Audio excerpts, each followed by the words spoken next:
ইনশাআল্লাহ এই দোয়া করলে রিজিক তো বাড়বেই ইনশাআল্লাহ। আপনার যত ঋণ আছে ইনশাআল্লাহ আল্লাহ পাক শোধ করে দেবে। বিশ্বাস করলেন না?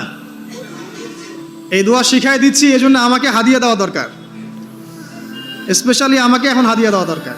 একটা গুরুত্বপূর্ণ দোয়া শিখাই দিচ্ছি। আলী রাদিয়াল্লাহু আনহু বলেছেন, কোনো ব্যক্তির যদি পাহাড়ের সমানও ঋণ থাকে, এই দোয়া যদি আমল করে আল্লাহ পাক ওই ঋণও শোধ করে দিবেন ইনশাআল্লাহ। আর ঋণ কেমন জানেন? ওই যে এখন মানুষ ঋণ নিচ্ছে 1 কোটি টাকা ব্যাংক থেকে, 2 কোটি টাকা ব্যাংক থেকে, হ্যাঁ, কত বছর, 10 বছরের জন্য, 20 বছরের জন্য বাড়ি করছে, তাই না? তার ধারণা এমন যে সে মারা গেলে তার ঋণটা কেউ না কেউ শোধ করে দিবেই দিবে, তাই তো? আর আল্লাহর রসুল কি বলছেন দেখেন, একজন মারা গেছেন, নবী সাল্লাল্লাহু আলাইহি সাল্লামের সময় একজন মারা গেছেন। তো নবী করিম সাল্লাল্লাহু আলাইহি সাল্লাম বলছেন, এই ব্যক্তির কি কোনো ঋণ আছে? একজন সাহাবী বলেন, হ্যাঁ ইয়া রাসূলুল্লাহ, তো ঋণ আছে। নবীজি বললেন, তোমরা ওর জানাজা পড়ো, আমাকে ডেকো না। তোমরা ওর জানাজা পড়ে নাও, আমি জানাজা পড়তে চাচ্ছি না। আমি এখন কেমন করে আপনাকে বুঝাবো ঋণ কত ভয়ঙ্কর জিনিস। আপনি যে ব্যাংক থেকে 3-4 কোটি টাকার লোন নিয়ে রাখছেন, লাখ লাখ টাকা লোন নিয়ে বসে আছেন, দিব্যি সুখে বসে আছেন, এমন চিন্তায় যে আপনার মৌত হবে না। আর নবী সাল্লাল্লাহু আলাইহি ওয়াসাল্লামের সময়ে একজন মারা যাচ্ছেন, তিনি বলছেন তোমরা জানাজা পড়ে নাও, আমি জানাজা পড়তে চাচ্ছি না। মানে ঋণগ্রস্ত ব্যক্তির জানাজাও তিনি পড়তেন না। তারপরে একজন এসে বললেন, ইয়া রাসূলুল্লাহ, আমি তার ঋণ শোধ করে দিব, তার যা ঋণ আছে আমি শোধ করে দিব। তখন নবী এসে জানাজা পড়লেন সাল্লাল্লাহু আলাইহি ওয়াসাল্লাম। তা আপনার এই কোটি কোটি টাকা ঋণ শোধ করার লোক তো রেডি আছে নাকি? আছে না? সমস্যা নেই, আপনার জানাজা পড়া হবে। কারণ হুজুরকে আপনি 5,000 টাকা দিবেন, হুজুর জানাজা পড়াই দিবে, কোনো সমস্যা নেই। তারপরে আপনার মিলাদও হবে, আপনার একটা বড়সড় দোয়াও হবে ইনশাআল্লাহ। কিন্তু আল্লাহ পাক বলেছেন যে শহীদ, আল্লাহর পথে যুদ্ধ করে শহীদ হয়েছে, এই ব্যক্তির আত্মাও ঝুলে থাকে যতক্ষণ পর্যন্ত না তার ঋণটা শোধ করা হয়।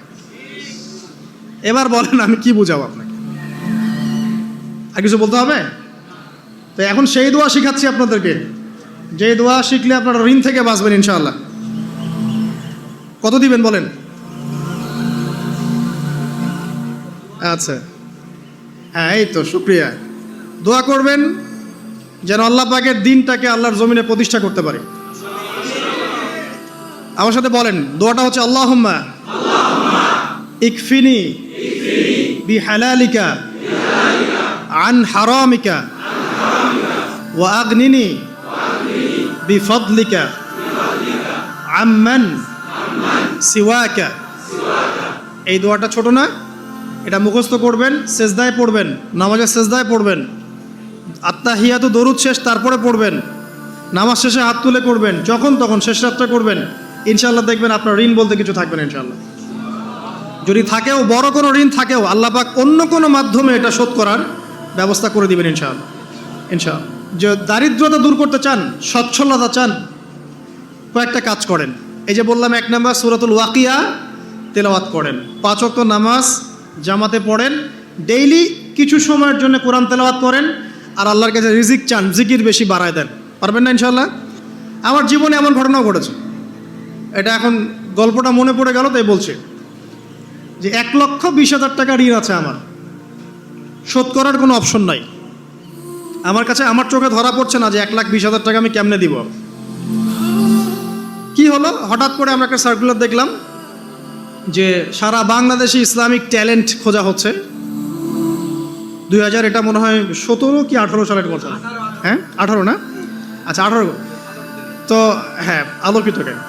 তো এখন আমার ওয়াইফ বলছেন যে আপনি এটাতে অ্যাপ্লাই করেন।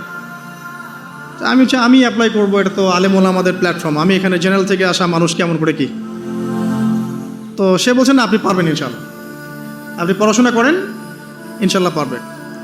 তো আমি দেখছি আগে প্রাইস কি আছে, কষ্ট তো করবো, আগে দেখি পুরস্কারটা কি। তো পুরস্কারটা দেখছি যে একটা ওমরা করাবে। ওমরা করা তো যে কারোর জন্য একটা মানে স্বপ্নের ব্যাপার না। ওমরা করা তো সবাই আমরা খুব পছন্দ করি, আল্লাহ পাক আমাদেরকে বেশি বেশি ওমরা করার তৌফিক দেখ। আর লেখা আছে যে ফার্স্ট প্রাইজ 3 লাখ টাকা, second prize 2 lakh, third prize হচ্ছে 1 লাখ টাকা। তো সেটা আচ্ছা ঠিক আছে। তখন আমি একটা জবও করি, আমি কিন্তু চাকরিও করেছি এক সময়। তো এখন জব ছেড়ে দিলাম, জবে থাকলে আমার এখন পড়াশোনা হবে না। তারপর টানা 4 কি 5 মাস দৈনিক 10 থেকে 12 ঘন্টা করে পড়েছি। টানা 4 থেকে 5 মাস দৈনিক 10 থেকে 12 ঘন্টা, নাওয়া খাওয়া সব ওখানেই। আর যতটা সহজ মনে করছেন আসলে কিন্তু প্রতিযোগিতা অত সহজ নয়। আসলে যে কোনো জায়গা থেকে প্রশ্ন আসতে পারে, আকিদা, সিরাত, ইতিহাস, এটা ওইটা অনেক টপিক, প্রায় 36টা বিভাগ আছে। তো আলহামদুলিল্লাহ কীভাবে জানি আস্তে আস্তে উঠতে পারলাম।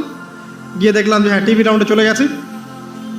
আমি তেমন কিছুই করি নাই, আমি শুধু পরিশ্রম করেছি, আল্লাহর কাছে বেশি থেকে বেশি দোয়া করেছি যে আল্লাহ আমার ঋণ আছে, ঋণ শোধ করতে হবে একটা। এবং আমি চাচ্ছি যে এই প্রোগ্রামের মধ্য দিয়ে দিনের একটা বড় সার্কেল পাওয়া যায়, দিনী প্ল্যাটফর্ম পাওয়া যায়। তো আলহামদুলিল্লাহ আল্লাহ পাকের ইচ্ছায় সেখানে একটা ভালো রেজাল্ট হলো এবং সেখানে ওমরাও করা হলো আলহামদুলিল্লাহ। এবং ক্যাশ তারা খুব তাড়াতাড়ি দিয়ে দিয়েছে। আমি পুরো ক্যাশটা আগে পেয়েই আগে ঋণটা শোধ।